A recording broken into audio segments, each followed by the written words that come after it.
This nose contour is pretty harsh. Just really starting the year off right here, folks. Hi friends, welcome to the first video of 2021. I know for you it's only been, I think maybe a little over a week since we saw each other, but for me it's been a lot longer. I think the last time I was sitting in the studio was December 22nd. So I'm super excited to get back in here and start creating again. I have lots of new ideas for the channel, one of which is a new idea for a series, which I thought would be a pretty good start to the year. It's probably been done, everything's been done on YouTube, but nothing's original, nothing new under the sun, we know this.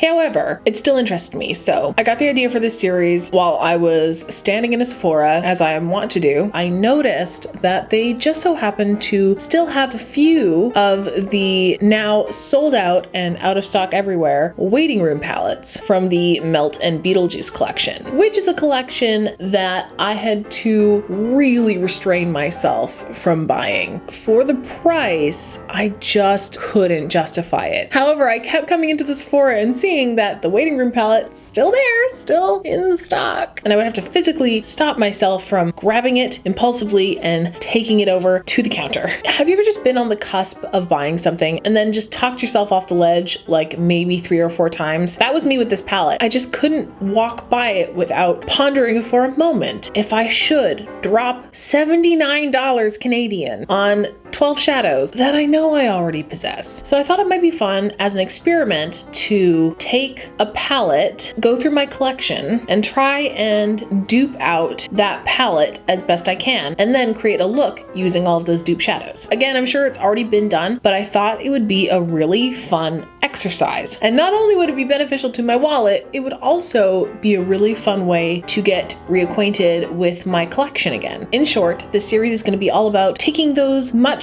coveted palettes, the ones that we want but we know we probably don't need, and trying to prove ourselves right. I think it's going to be good for me to demystify the siren song of consumerism, which I've definitely been falling victim to a lot. That Christmas money is gone. And I also think this will be especially great for limited edition things that are already gone and you can't get anymore. Maybe this series will be a way to ease the suffering of having missed out on a launch that may never come back. And the first palette in this series that I want to dupe out is the Hipdot My Chemical Romance palette. I'm in an emo mood and have been listening to a little bit of MCR lately, and I know the launch of that palette was kind of a huge mess and not everyone had a chance to get it for themselves. And this palette looks pretty easily dupable. Anyway, I'm gonna shut up because I think we should get rolling on the first video of the new year. If that sounds like fun to you folks, then please keep on watching and let's get started.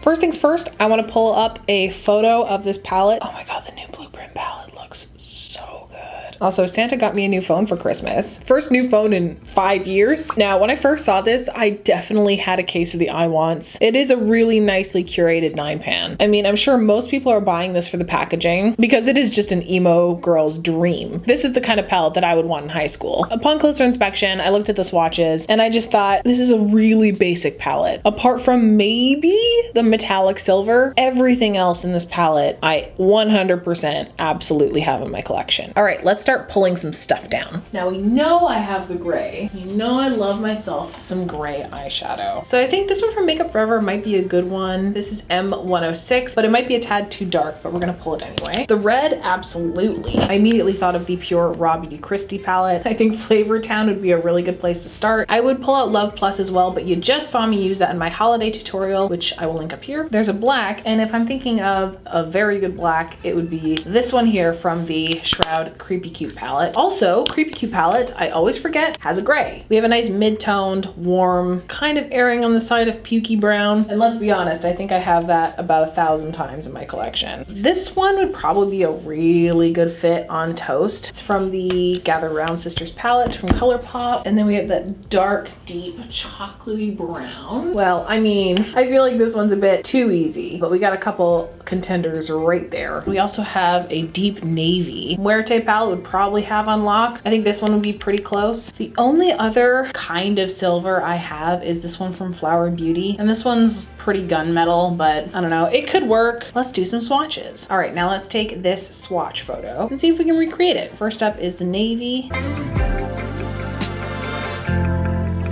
The orange in the photo is a bit more neon, but I think this will be the closest I have. And then let's swatch the black.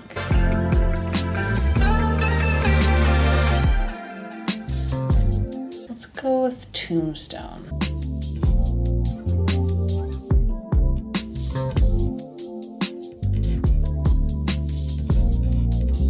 For the white, let's do Lumos from Raw Beauty Christie as well. The last one is the silver, which will be the hardest one to dupe. I don't think I have anything that is exactly like it. And here are all of the dupes swatched for you. I think the ones that are closest are the deep blue, the red, the two browns. The gray is almost there. It's a bit darker than the one in the photo. And the orange is not as neon. I think all in all, not bad. I just found this, and this might be the closest thing. This is Ice Angel from Sugar Pill. It's very broken, so I'm trying to be very delicate with it. This one might actually work as a silver replacement. Let's zoom you in. I have a lot of eyeshadow in front of me, and it's gonna be a lot. I'm probably not gonna use every single shade in the palette, but I'll certainly try my darndest. Lots of things are happening. Let's just start by priming and seeing where this takes us. Maybe I should have prefaced this video by saying that I'm not trying to dig on the Hipdot MCR palette. I actually think the palette's really well curated and quite pretty, and I love the color story. It looks like a very versatile little 9-pan shadow palette. So don't take this as me trying to put down the palette. I actually just wanted to see if I could do it, if I could dupe out this entire palette from stuff that I already have. Also, I don't know if you can hear this, but there is currently a train going straight through the train yard that is directly underneath the studio. I think I kind of want to do an all matte look, seeing as I won't be able to get the shimmer quite right. And just to keep it more on the emo side, I think I'm going to stick with like the gray, the red, maybe the black, and stay away from the warm neutrals. Get on with it. All right, let's start mapping out a shape with Tombstone.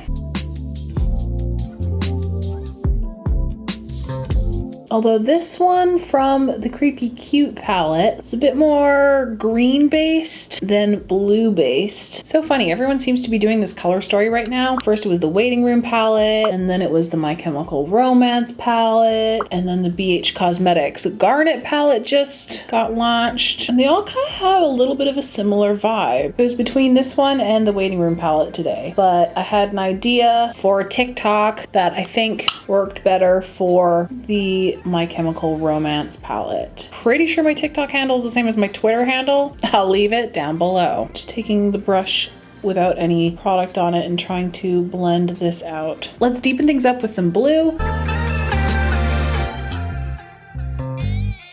This blue always looks brighter in the pan and shows up way darker on the lid, so actually that works in my favor. Oh gosh, focus, focus. What are you doing? Let's take a little bit of concealer to blank out this section of the lid just to try and avoid the muddiness that this may cause. Let's take Flavor Town and try and pack this onto the center as best as humanly possible. And then I think I want to reinforce that blue right along the edge here. Let's see what happens when I throw a big fat wing on top of it.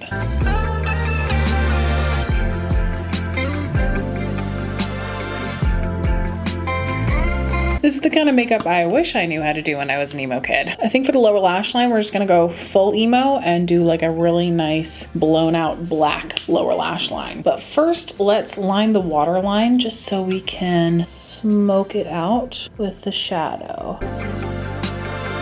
Let's even draw a little bit of that onto the lash line. And then let's take a pencil brush with some black eyeshadow, get this nice and smoky. And I think for a little added pop of Gerard Way, I think I want to blend this out actually with the red. Don't know if this is a good idea, but we're doing it anyway.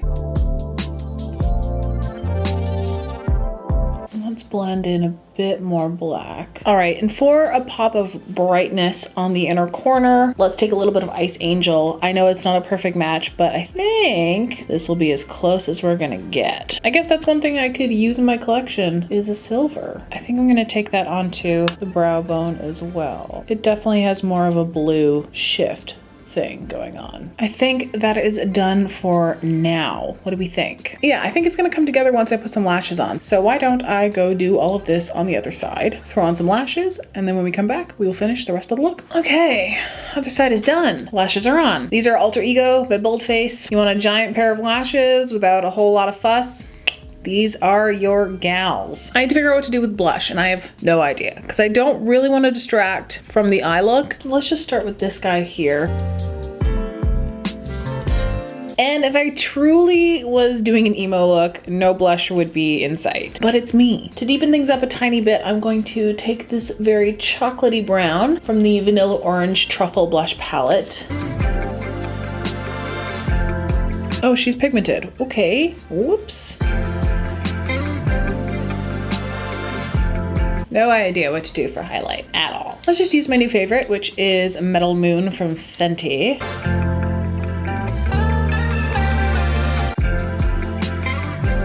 Oh, this is fun. Let's do some freckles, and I actually have something new to try today. This is the Freckle Stain from Salty Face, which is actually a Canadian company. Jordy got me onto this, aka It's Likely Makeup. She featured this in one of her most recent videos. So happy to have discovered it because I'm so sick of paying through the nose to get Freck shipped to me from the States.